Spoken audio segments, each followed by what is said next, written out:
Good evening everyone. Audio video clear है आप लोगों तक? Good evening everyone, audio video clear है? हाँ जी। तो after a gap of 1 week, एक हफ्ते के बाद हम लोग वापस से आपका करंट अफेयर्स क्लास में आपका जुलाई का स्टार्ट कर रहा हूँ। तो जैसे कि लास्ट वीक पूरा डेडिकेटेड था सीजीएल के लिए, तो उसमें हमने आपका marathon classes, revision classes, PYQ classes सब कंडक्ट कराई, ताकि जो भी एक लास्ट मेहनत है, लास्ट एफर्ट है, वो आप कर लें आपके एग्जाम के लिए। कई सारे स्टूडेंट्स को उससे फायदा भी हुआ, स्कोर भी इम्प्रूव हुआ उनका। बट थोड़ा सा अनफॉर्चुनेट इस बार जीके के रिगार्डिंग हुआ है कि जीके कंपैरेटिवली पिछले बार के मुकाबले थोड़ा सा इस बार टफ पेपर बन गया।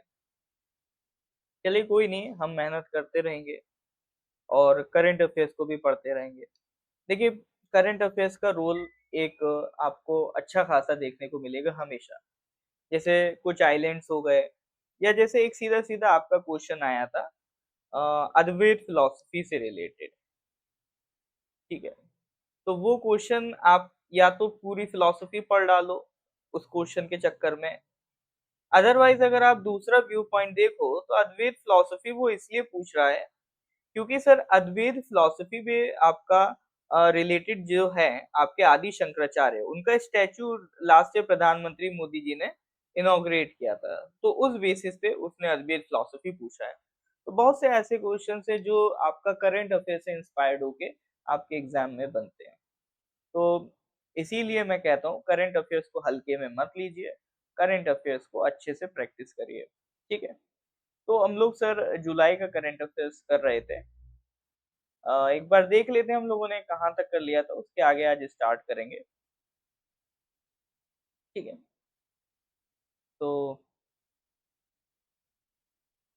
आई थिंक लास्ट क्वेश्चन ये क्वेश्चन नंबर 34 था। हाँ, last question was question number 34। Who has been appointed as the new head coach of Indian men's cricket team?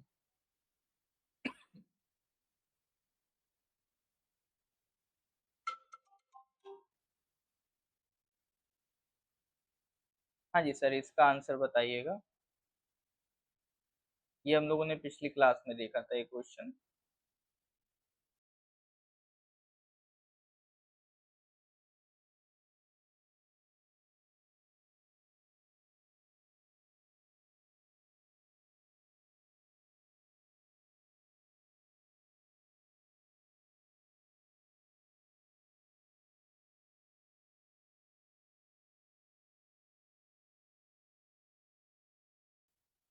Hello. हाँ जी, तो इसका सर करेक्ट आंसर क्या है?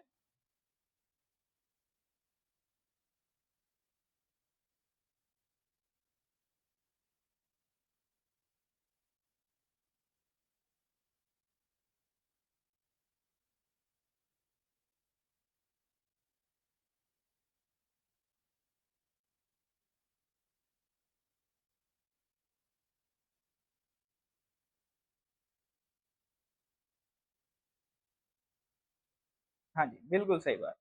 तो इसका जो करेक्ट आंसर है इट इज गौतम गंभीर। ठीक है, गौतम गंभीर करेक्ट आंसर। ठीक है सर, तो क्वेश्चन नंबर 34 तक हम लोग करके आ चुके थे। उसके आगे के क्वेश्चन हम आज स्टार्ट करते हैं, तो that is question number 35। Which mineral mines of Jharkhand were recently declared child labor free by the National Commission for Protection of Child Rights? ठीक है, which mineral mines of Jharkhand were recently declared child labor free by the National Commission for Protection of Child Rights? Coal, mica, iron ore, या फिर आपका limestone? हाँ जी, इसका correct answer बताइए। विच mineral mines of Jharkhand were recently declared child labor free by NCPCR? हाँ जी, इसका correct answer बताइए।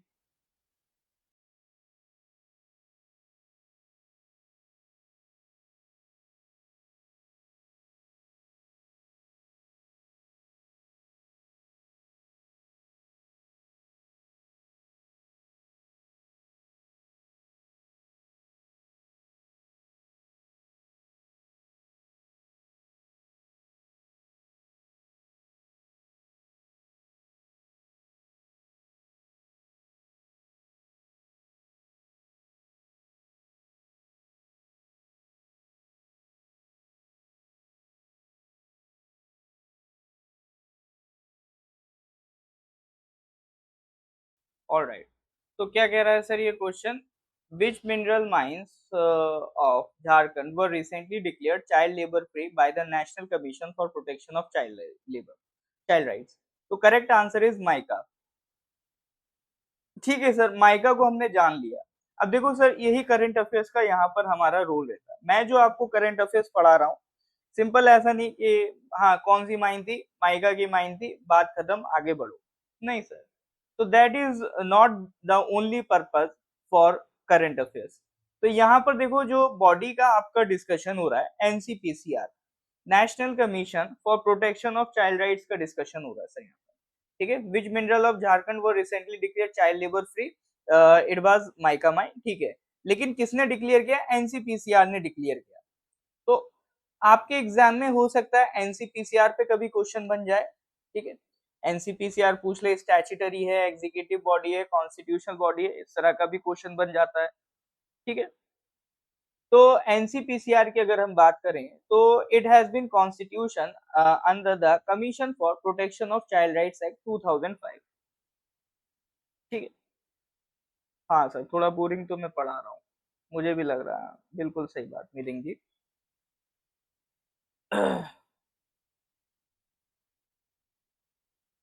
लेकिन क्या करें सर, यही बोरिंग चीजें जो है ना आपका एग्जाम में आ जाता है। ठीक है, इस बार का पेपर देख सकते हो, आइलैंड्स पूछ लिए, लोकेशंस पूछ लिए, तो पेपर भी एक्चुअली बोरिंग ही बन रहा है ना।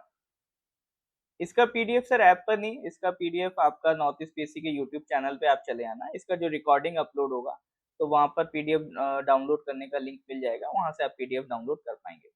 तो एनसीपीसीआर में सबसे पहला पॉइंट क्या ध्यान रखेंगे, it is a statutory body. ठीक है, it is a statutory body, क्यों, क्योंकि सर ये एक पार्लियामेंट के कानून से बना है, commission for protection of child rights act 2005। ठीक है, अब देखो इस बार आपका एक क्वेश्चन क्या आया था, आरटीआई एक्ट कब पास हुआ। ठीक है, आरटीआई एक्ट पे क्वेश्चन आया है सर। ठीक है, राइट टू एजुकेशन पे भी क्वेश्चन आ चुका है कि राइट टू एजुकेशन एक्ट किस ईयर पे आया, यानी वो जो इंपॉर्टेंट लॉज हैं वो किस ईयर में पास हो रहे हैं उस पे क्वेश्चन पूछ रहा है। ठीक है, तो इसको ध्यान रखना, commission for protection of child rights act ये कब आया है सर, आपका 2005 में आया है। ठीक है, एनसीपीसीआर बेसिकली इन तीन लॉज के अंडर जो भी आपका ऑफेंसेस होते हैं उसको डील करता है। ठीक है, या एनसीपीसीआर मेक श्योर्स कि ये तीन लॉज इंप्लीमेंट हो। तो POCSO act 2012, juvenile justice act 2015 और right to free and compulsory education, right to education act 2009, इन तीन का इफेक्टिव इंप्लीमेंटेशन के लिए एनसीपीसीआर आपका काम करता है। और ये किस पर बेस्ड है, ऑन द कन्वेंशन, ठीक है, on the convention on the rights of the child in 1992। ठीक है, तो इसको ध्यान रखिएगा, क्वेश्चन नंबर 35। तो यहाँ पर सिर्फ माइन का नाम याद रखना जरूरी नहीं है, यहाँ पर एनसीपीसीआर के बारे में जानना जरूरी है। It is A statutory body, और ये किस कानून के तहत आया है उस कानून का ईयर जानना जरूरी है, क्योंकि इस तरह के क्वेश्चंस आपके एग्जाम में कंटिन्यूअसली बन रहे हैं। चलिए नेक्स्ट क्वेश्चन पे आते हैं sir, question number 36। In which city did the United States host the 2024 NATO summit? अभी सर नेटो एक इंटरनेशनल ऑर्गेनाइजेशन है, ठीक है, तो उस पे क्वेश्चन आने के चांसेस रहते हैं। तो नेटो समिट से रिलेटेड सवाल ये है, in which city did the United States host the 2024 NATO summit, New York city, California, Washington DC and आपका फ्लोरिडा। हाँ जी, करेक्ट आंसर बताइए सर, क्वेश्चन नंबर 36। अभी नेटो समिट हुआ था 2024 का, किस सिटी में हुआ बताइए जरा। गुड इवनिंग नौमी जी, गुड इवनिंग। देखिए, interaction is a mandatory thing, otherwise इसका रिकॉर्डिंग मिल जाएगा, रिकॉर्डिंग आपके पास और बढ़िया रहेगा, उसमें तो आप फास्ट फॉरवर्ड करके भी देख लोगे। ठीक है ना, in which city did the United States host the 2024 NATO summit, correct answer is Washington DC. ठीक है, चलो ठीक है, तो ये हमारे लिए इतना इंपॉर्टेंट नहीं है, नेटो के बारे में जानना हमारे लिए इंपॉर्टेंट। तो नेटो के बारे में सर सबसे पहली जो जानकारी आपको ध्यान रखनी है वो है इसकी full form, North Atlantic Treaty Organisation. ये जितने भी आपका लगभग वेस्टर्न कंट्रीज हैं उनका एक अलायंस है, इनका फंडा सीधा ऐसा रहता है, नाटो के जो भी मेंबर्स हैं उनका फंडा ऐसा रहता है, अगर किसी बाहर की कंट्री ने नाटो मेंबर कंट्री में से किसी भी एक कंट्री पे अटैक किया, तो इनका ब्रो कोड बहुत तेज है। तो इनके ब्रो कोड के हिसाब से एक भी कंट्री पे अटैक हुआ तो बाकी सारे कंट्रीज पे वो अटैक माना जाएगा, तो वो बाकी सारे कंट्रीज मिलके उस अकेली कंट्री पे अटैक करेंगे। ठीक है, तो ये इनका नाटो का फंडा है। तो ये लाया ही सर 1990s में 1940s में बनाया गया है, जब आपका एक साइड यूएसए पावरफुल हो रहा था, एक साइड यूएसएसआर पावरफुल हो रहा था। ठीक है, तो उन दोनों की लड़ाई के बीच नेटो आपका बना है। नेटो में सबसे पहली इंपॉर्टेंट चीज तो फुल फॉर्म याद रखना, और दूसरा मैं हमेशा कहता हूं सर, जो भी इंटरनेशनल ऑर्गेनाइजेशन आप पढ़ो उसका हेडक्वार्टर कभी मत छोड़ना। जब भी इंटरनेशनल ऑर्गेनाइजेशन देखो तो आपके मन में पहला सवाल यही आना चाहिए, इसका हेडक्वार्टर कहाँ है। ठीक है, तो नेटो का भी आपको हेडक्वार्टर पता होना चाहिए। It is in Brussels Belgium. ठीक है, यहाँ शायद लिखा नहीं है लेकिन याद रखिएगा, नेटो का जो हेडक्वार्टर है वो कहाँ है सर, आपका ब्रसेल्स बेल्जियम में। क्लियर है सर? चलिए, तो that is about question number 36। Moving to the next question, question number 37। हाँ जी, आ गए सर 37 तक। पेरिस ओलंपिक से रिलेटेड है sir. Which company has been named as the principal sponsor for Team India at Paris Olympics 2024? इस बार का जो सीजीएल है उसमें सबसे जो चौंकाने वाली चीज मुझे लगी, वो स्पोर्ट्स को मिस कर गए सर इस बार। अदरवाइज एपीएसएसबी मतलब बिल्कुल जमा के बैठा था कि स्पोर्ट्स तो पूछना ही पूछना है।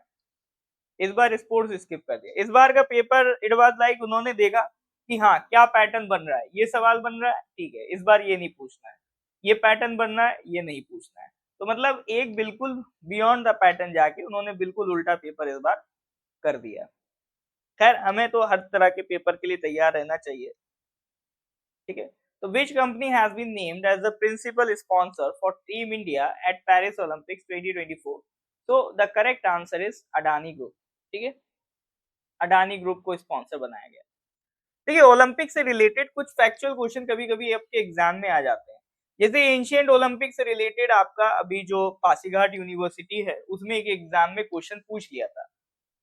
तो आपका एंशियंट ओलंपिक्स जो ओलंपिक्स हैं, मतलब पहले आपका जो रोमन एम्पायर है वहां पर ये आपको जो मैचेस हैं, ancient Greece, sorry ancient Greece जो है आपका, वहां पर ये मैचेस देखने को मिलते थे। उसी से इंस्पायर्ड होके आज का जो हमारा मॉडर्न ओलंपिक्स है वो बना है।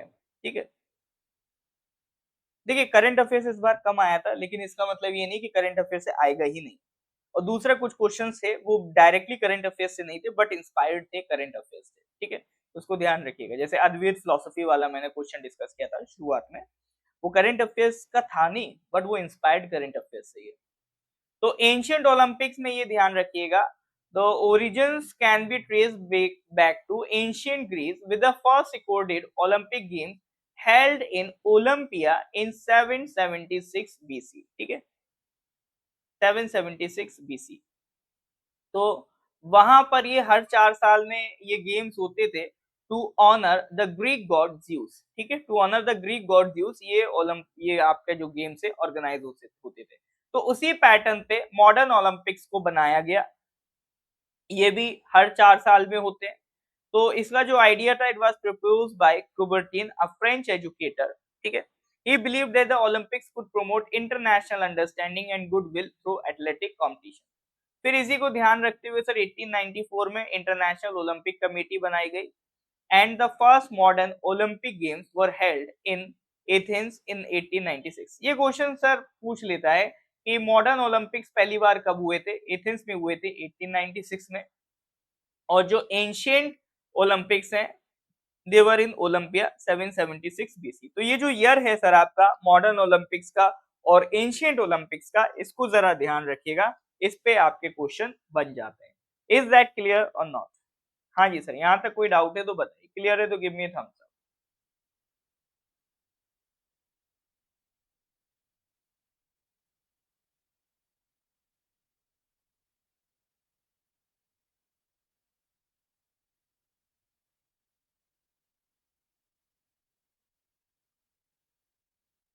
हाँ जी सर, यहाँ तक कोई डाउट है तो बताइए।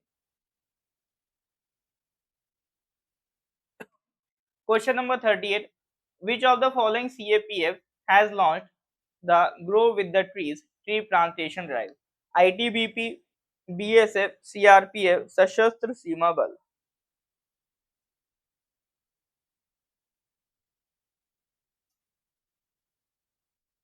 Which of the following CAPFs has launched the Grow with the Trees tree plantation drive?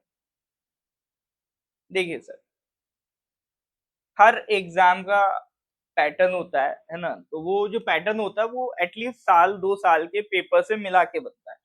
ऐसा नहीं कि एक पेपर में करंट अफेयर्स नहीं आया तो आप ये कह लो कि करंट अफेयर्स आ ही नहीं रहा है। तो लेकिन कभी भी सर क्वेश्चन आपको डायरेक्टली देखने को मिल सकते हैं। तो करंट अफेयर्स ऐसी चीज है जिसको सर एक दो पेपर देख के छोड़ा नहीं जा सकता। ठीक है, तो which of the following CAPF has launch the grow with the trees tree plantation drive? It is BSF. ठीक है, चलो अब तो यहाँ पर सर थोड़ी सी डिस्कशन बीएसएफ की कर लेते हैं। बीएसएफ कब बनी? तो BSF was raised in 1965 after the India Pakistan war. ठीक है, it was raised in 1965 after the India Pakistan war. अब देखो सर, आप कह रहे हो करंट अफेयर से क्वेश्चन नहीं आया, लेकिन आपके एग्जाम में क्वेश्चन पता है कैसे बन रहे हैं? वो आपको दे देगा BSF was established in which year. ठीक है, वो आपसे पूछ लेगा BSF was established in which year. अब बताओ सर ये कहाँ पढ़ोगे? अगर इसको स्टैटिक में जोड़ रहे हो तो इसको कहाँ पढ़ोगे आप? पॉलिटी में, इकोनॉमी में, ज्योग्राफी में, हिस्ट्री में, जनरल साइंस में? ठीक है, ये तो एक रैंडम जीके का सवाल है, बीएसएफ किस साल में बना। लेकिन ये आपसे पूछा क्यों गया? क्योंकि बीएसएफ न्यूज में रहती है। ठीक है, तो मतलब देखने में ये लगेगा करंट अफेयर्स का क्वेश्चन नहीं है, but it is inspired from current affairs.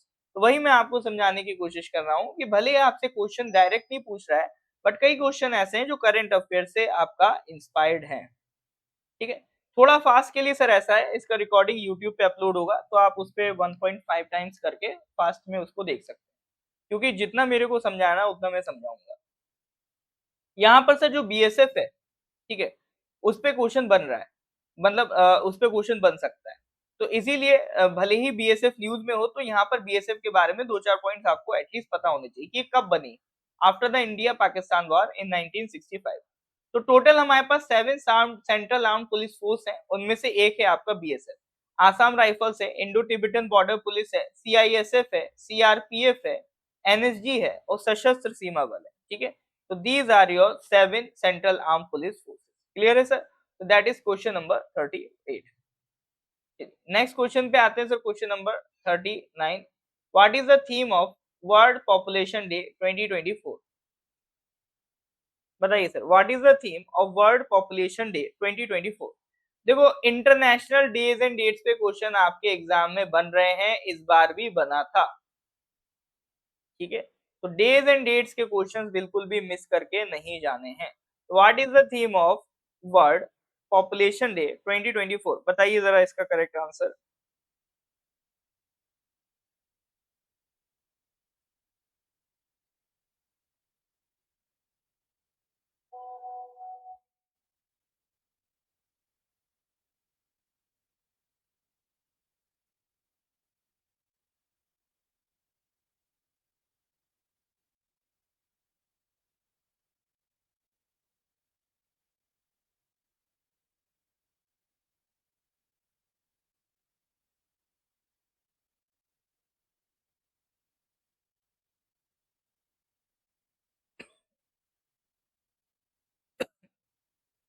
हाँ जी sir, what is the theme of the world population day 2024? तो correct answer is B, leave no one behind, count everyone. ठीक है, ये चलो हो गई थीम वाली बात कि इस बार की थीम क्या थी। अब वर्ल्ड पॉपुलेशन डे सर किस दिन सेलिब्रेट होता है, that is the most important point. तो आपको इसमें क्या ध्यान रखना है कि वर्ल्ड पॉपुलेशन डे किस दिन होता है सर? आपका 11th ऑफ जुलाई को। हर साल 11th ऑफ जुलाई को आपका वर्ल्ड पॉपुलेशन डे होता है। ठीक है, ये ध्यान रखिएगा, that is the important point. चलिए नेक्स्ट क्वेश्चन पे आते हैं, question number 40। Name the SpaceX mission that aims to break the record of space exploration by sending astronauts to an orbital altitude of 870 miles? Apollo 17, Gemini 11, Starlink या फिर Polaris Dawn? बताइए. Name the SpaceX mission that aims to break the record of space exploration by sending astronauts to an orbital altitude of 870 miles. मतलब ये एक height है, अभी इस height तक आपका जो एस्ट्रोनॉट्स हैं वो नहीं पहुंचे, तो 870 माइल्स तक की हाइट पर ऑर्बिटल एल्टीट्यूड मतलब ये अर्थ है, इसके ये जो ऑर्बिट है, तो ऑर्बिट कितनी दूरी तक है, तो ये ऑर्बिटल एल्टीट्यूड 870 माइल्स तक पहुंचाने वाला जो स्पेस एक्स का मिशन है उसका नाम पूछ रहा है. ठीक है, तो that is Polaris Dawn. Starlink नहीं है सर, स्टारलिंक दूसरा सैटेलाइट का प्रोजेक्ट है. ठीक है, इट इज पोलारिस डॉन. ये सबसे बड़ी बात, फर्स्ट नॉन गवर्नमेंटल मिशन है जो एक तरीके के स्पेस वॉक करा रहा है अप्रोक्सीमेटली 700 किलोमीटर अबव अर्थ. ठीक है, मतलब आपका जो इंटरनेशनल स्पेस स्टेशन है वो 400 किलोमीटर की हाइट पे है. ठीक है, उसके भी ऊपर सर ये एस्ट्रोनॉट्स को लेके जा रहा है, तो ये काफी बड़ी बात. तो मिशन का नाम ध्यान रखिएगा, मिशन का नाम क्या है? Polaris Dawn. 39 का सर आंसर था leave no behind count everyone. ठीक है, 39 का आंसर था leave no behind count everyone. चलिए, तो that is question number 40. Moving to the next question, question number 41. In with which country did India implement mutual recognition agreement for organic products? Japan, South Korea, Taiwan या Singapore? With which country did India implement mutual recognition agreement for organic products? Japan, South Korea, Taiwan, Singapore? बताइए sir. With which country did India implement mutual recognition agreement for organic products? Japan, south Korea, Taiwan या फिर आपका Singapore? तो correct answer is Taiwan. ठीक है, mutual recognition agreement with Taiwan. It is a landmark achievement at is the first bilateral agreement for organic products. चलिए, तो ये हो गया सर क्वेश्चन नंबर 41. अब देखो यहाँ पर बात हो रही है ताइवान की. देखो इसीलिए आपके इस बार वर्ल्ड ज्योग्राफी में अच्छे क्वेश्चंस आए थे. ठीक है, पनामा कैनाल, तो ये सब सर ऑलरेडी मैं करंट अफेयर्स में कई बार रिवाइज कर चुका हूँ. जो लोग करंट अफेयर्स रेगुलर अटेंड करते हैं वो इस चीज को जानते हैं. तो कोई भी ज्योग्राफिकल लोकेशन वर्ल्ड में आती है मैं उसको एक बार मैप पे जरूर डिस्कस करता हूँ, ताकि आपका जो भी एक बर्डन है वर्ल्ड ज्योग्राफी को लेकर वो क्रिएट ना हो. तो यहाँ पर सर ताइवान की बात कर रहे हैं हम. ताइवान की कैपिटल इज ताइपी. कोई भी कंट्री पढ़ो कैपिटल पहले याद करो. ताइवान की कैपिटल इज ताइपी. अब यहाँ पर सर ताइवान की लोकेशन कहाँ है? सर ये देखो, ये आपका चाइना है. ठीक है, तो ये जो आपका ये चाइना सी वाला एरिया है. ठीक है, ताइवान आपको ये किधर मिल रहा है? चाइना सी वाले एरिया में मिल रहा है. ये ऊपर है ईस्ट चाइना सी, ये नीचे है साउथ चाइना सी, इधर ये बीच में देखो आपको क्या दिख रहा है? ताइवान दिख रहा है. तो अपन कोशिश रहती है सर आपका कि जितने भी वर्ल्ड ज्योग्राफी से रिलेटेड इंपॉर्टेंट पॉइंट्स है वो भी साथ ही साथ आपके डिस्कस कराते चले. रीजनिंग क्लास हाँ जी 8 बजे होगा आपका. ठीक है सर, चलिए नेक्स्ट क्वेश्चन पे आते हैं. Question number 42. Which state was adjudged the best state in horticulture at the agriculture leadership award 2024? बताइए sir. Question number 42. Which state was adjudged the best state in horticulture at the agriculture leadership award 2024? Sikkim, Kerala, Punjab, Nagaland. Award से related question sir आपके exam में आते रहते हैं. ठीक है, इस बार नहीं आया तो इसका मतलब ये नहीं अवार्ड पढ़ना छोड़ देंगे. ठीक है, अब 25 सवाल देने सर, क्या क्या दे देगा वो भी. ठीक है, कुछ पकड़ेगा तो कुछ तो छोड़ेगा ना. Which state was adjudged the best state in horticulture at the Agriculture Leadership Award 2024? तो इसका करेक्ट आंसर इज नागालैंड. ठीक है, Nagaland was honored the best state in horticulture at the Agriculture Leadership Awards 2024. ठीक है, तो ये आपका north east current affairs specific भी आप इस क्वेश्चन को ले सकते हो. ठीक है ना. चलिए next question number 43. Which country is hosting exercise pitch black in 2024 where the Indian Air Force will participate with Sukhoi 30 MKI fighter jets? बताइए, which country is hosting exercise Pitch Black in 2024 where the Indian air force will participate with Sukhoi 30 MKI fighter jet. बताइए, military exercise sir, दिल दुखाने वाली बातें कर रहे हो sir, military exercise से भी क्वेश्चन नहीं आया इस बार। कोई बात नहीं सर, लेकिन मिलिट्री एक्सरसाइज इंपॉर्टेंट है सर। ठीक है, तो exercise Pitch black, exercise Pitch black तो हम लोग पहले भी कई बार डिस्कस कर चुके हैं। नहीं सर, यूएस नहीं है, ऑस्ट्रेलिया, बिल्कुल सही बात। एक्सरसाइज पिच ब्लैक हम किसके साथ करते हैं? ऑस्ट्रेलिया के साथ करते हैं। अब जब ऑस्ट्रेलिया की बात हो रही है तो सर ऑस्ट्रेलिया का मैप भी डिस्कस कर लेते हैं। ठीक है, ऑस्ट्रेलिया को अगर आप देखोगे तो ब्रॉडली कितने हिस्सों में बटा है? देखो सर, एक हिस्सा ये पहला, ये दूसरा, ये तीसरा, ये चौथा, ये पांचवा, ये ब्रॉडली 5 हिस्सों में आपको ऑस्ट्रेलिया बटा हुआ दिखेगा। ये वाला हिस्सा वेस्टर्न ऑस्ट्रेलिया, ये वाला जो बीच में है इसमें ऊपर वाला नदर्न टेरिटरी, नीचे साउथ ऑस्ट्रेलिया। फिर ये जो साइड वाला है इसमें ऊपर कहलाएगा क्वींसलैंड, नीचे न्यू साउथ वेल्स और ये आपका विक्टोरिया। तो ये 3 2 5 6, इन टोटल 6 टेरिटरीज में अगर आप देखोगे आपका जो ऑस्ट्रेलिया है वो डिवाइडेड है। ठीक है, इसके जस्ट ऊपर देखो, इधर इंडोनेशिया है, यहाँ पर एक गल्फ ऑफ कारपेंटेरिया है। ठीक है, तो ये ऑस्ट्रेलिया से लगा है, गल्फ ऑफ कारपेंटेरिया, ये भी कभी कभी न्यूज में आपसे पूछ लेता है। सबसे इंपॉर्टेंट, ऑस्ट्रेलिया की कैपिटल कैनबेरा। ठीक है, ऑस्ट्रेलिया की कैपिटल क्या है सर? कैनबेरा। और एक आइलैंड है सर, देखो तस्मानिया। ठीक है, इस बार इंडोनेशिया का आइलैंड पूछा था, तो इंपॉर्टेंट आइलैंड है सर ये तस्मानिया। किसका आइलैंड है? ऑस्ट्रेलिया का आइलैंड है, इसको ध्यान रखिएगा। I hope it is clear now. हाँ जी सर, यहाँ तक कोई डाउट है? क्लियर है तो give me thumbs up.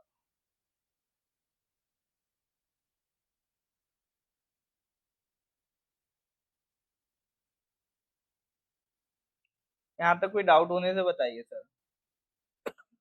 Move करते हैं अगले क्वेश्चन पे, question number 44। When is national fish farmers day observe? 10 जुलाई, 10 जून, 8 अगस्त, 8 सितंबर। बताइए सर, फिश फार्मर डे किस दिन होता है?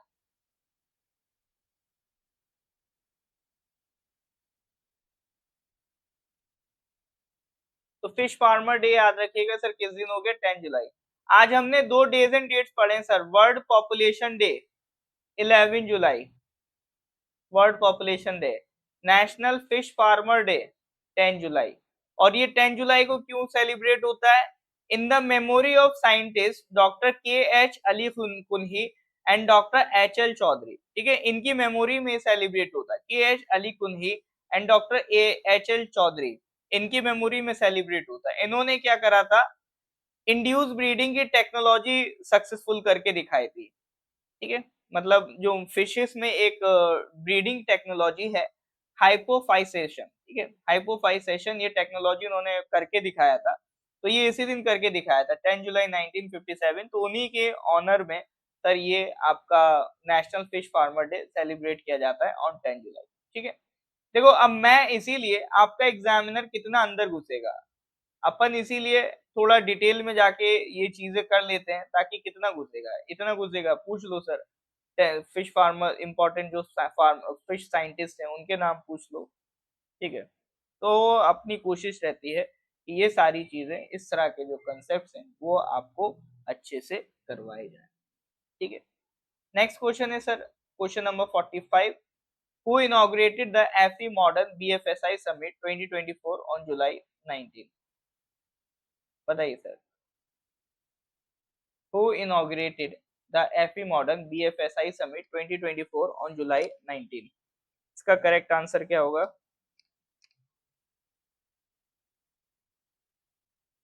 Who inaugurated the FE Modern BFSI Summit 2024 on July 19?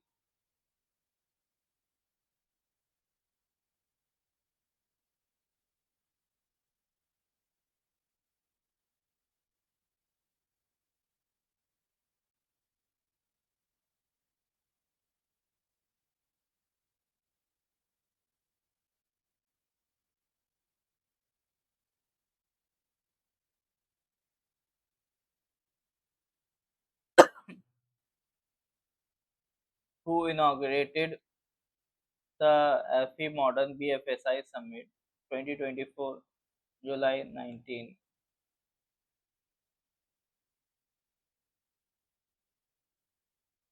Correct answer is Shaktikanta Das, जो आरबीआई गवर्नर है। ठीक है, ये बीएफएसआई समिट सर किस लिए ऑर्गेनाइज की जाती है? तो ये ऑर्गेनाइज की जाती है ताकि बैंकिंग सर्विसेज को और बेटर किया जा सके। ठीक है, तो बैंकिंग सर्विसेज से रिलेटेड है, उनको बेटर करने के लिए। तो इसको किसने अभी ऑर्गेनाइज किया है, इसको इनॉग्रेट किया है आपका जो शक्तिकांत दास है, आरबीआई गवर्नर, उन्होंने। ठीक है सर, चलिए, तो यहाँ आज हम लोगों ने 45 क्वेश्चन तक की बात करी। इसके आगे के क्वेश्चंस हम लोग डिस्कस करेंगे आपका अगली क्लास में। तो देखिए, भले ही सर इस बार करंट अफेयर्स डायरेक्टली आपको देखने को नहीं मिला है, लेकिन इसका मतलब ये नहीं है कि सर आप करंट अफेयर से पूरी तरह से होप खत्म कर देंगे। पैटर्न बदलते रहते हैं, ये तो आपने सीखा ही है इस बार एग्जाम देके, कि हमेशा से एक ही पैटर्न के सवाल नहीं आते।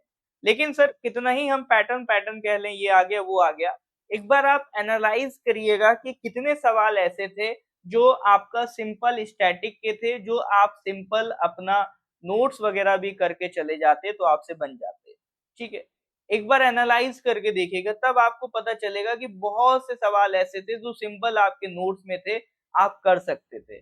बट आपने क्यों मिस कर दिया? क्योंकि आपने नोट्स को इज्जत ही नहीं दी। आपने कहा ये क्या, इससे बाहर भी आ सकता है, ये पढ़ लूं, वो पढ़ लूं, दिस दैट। उसके चक्कर में जो आप बेसिक कर सकते थे वो भी मिस कर गए। ठीक है, तो वो चीज नहीं करनी है। You have to make sure, कितना भी सर पेपर टफ बना दे, अजीब बना दे, बहुत से क्वेश्चन स्टैटिक के थे सर, कर सकते थे, डुएबल क्वेश्चन थे। तो अगर वो भी अगर अपन करके आ जाते तो मिनिमम कट ऑफ हम निकाल लेते, क्योंकि जो टफ है वो सबके लिए टफ है। तो सबसे पहला आपका काम यही है, जो आपके नोट्स हैं स्टिक टू दोज नोट्स। अपने स्टडी मटेरियल के साथ सर लॉयल्टी दिखाइए, उससे स्टिक रहिए, उसको मेक श्योर करिए कि अगर उससे बाहर सवाल आ जाए तो आपसे गलत, उससे अगर सवाल आ जाए तो आपसे गलत नहीं होगा। ठीक है, तो ये आपको मेक श्योर करना है। ये सर आपका जुलाई का करंट अफेयर्स चल रहा है। इंटरनेशनल भी सर हम हर तरह का नेशनल इसमें कवर करते हैं। नेशनल लेवल बोलता हूँ मैं, इसमें इंटरनेशनल न्यूज भी कवर होती है। और रिजल्ट सर एक्सपेक्टेड है एक हफ्ते के अंदर आ जाता है। आई थिंक फ्राइडे तक आ जाना चाहिए होपफुली। बाकी तो वेबसाइट एपीएसएस भी डिसाइड करेगा। Cut off sir 170 around expect कर रहे हैं हम लोग कि अराउंड 170 कुछ कट ऑफ रहे। काफी हमारे स्टूडेंट्स है जो 180 प्लस स्कोर किए हैं, है ना, और 170 वाले भी अच्छे खासे हैं। तो देखते हैं सर, बाकी 170 हम लोग एक्सपेक्ट कर रहे हैं फिलहाल। ठीक है सर, ठीक है ना, तो इसके आगे की कहानी we will discuss in the next class. तो लेक्चर अच्छा लगा तो लाइक करेंगे, अपने कलीग्स के साथ इसको शेयर कर दीजिए। मिलते हैं सर अगली क्लास में। Till then goodbye, have a nice day.